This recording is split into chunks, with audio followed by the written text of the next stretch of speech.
ಮಂಚೇನಹಳ್ಳಿ ತಾಲೂಕಿನ ಸರ್ಕಾರಿ ಆಸ್ಪತ್ರೆಯ ಎದುರು ವಿದ್ಯುತ್ ಟ್ರಾನ್ಸ್ಫಾರ್ಮರ್ ಗ್ರೌಂಡಿಂಗ್ ವೈರ್ ತಗಲಿ 12 ವರ್ಷದ ನಾಗೇಂದ್ರ ಎಂಬ ಯುವಕ ಮೃತಪಟ್ಟಿದ್ದಾನೆ.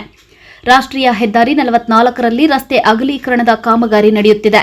ಗುರುವಾರ ಬೆಳಗಿನ ಜಾವ 7 ಗಂಟೆ ಸಮಯದಲ್ಲಿ ವಿದ್ಯುತ್ ಟ್ರಾನ್ಸ್ಫಾರ್ಮರ್ನ ವಿದ್ಯುತ್ ಗ್ರೌಂಡಿಂಗ್ ತಂತಿಯನ್ನ ಹಾಗೆಯೇ ಬಿಟ್ಟಿದ್ದಾರೆ.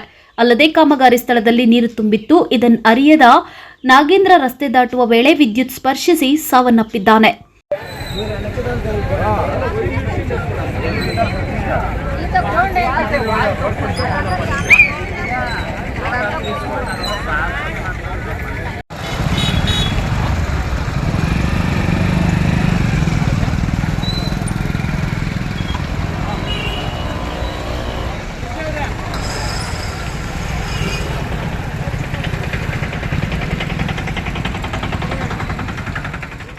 ನಾನು ಚಿಕ್ಕಬಳ್ಳಾಪುರ ಹೋಗ್ತಾ ಇದ್ದೆ ವ್ಯಾಪಾರಿಗೆ.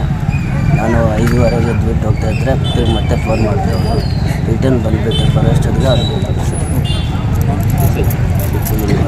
ಅವ್ರು ಅಷ್ಟೇ ಬರೋಷ್ಟೊತ್ತಿಗೆ ರಿಟರ್ನ್ ಬಂದೆ. ಬರೋಷ್ಟೊತ್ತಿಗೆ ಅದೇ ಹಿಂಗಾಗೈತೆ ಅಂತ ಫೋನ್ ಮಾಡಿ ಅವನು ಆ ಕಡೆ ಓಡೋಗಕ್ಕೆ ಹೋಗಿ ಅಲ್ಲೇ ಜಾಬ್ ಬಿಟ್ಟಿತ್ತು ಅಷ್ಟೇ. ಕರೆಂಟ್ 2 ಗಂಟೆ ನನಗೆ ತಿನ್ಸಿತ್ತು.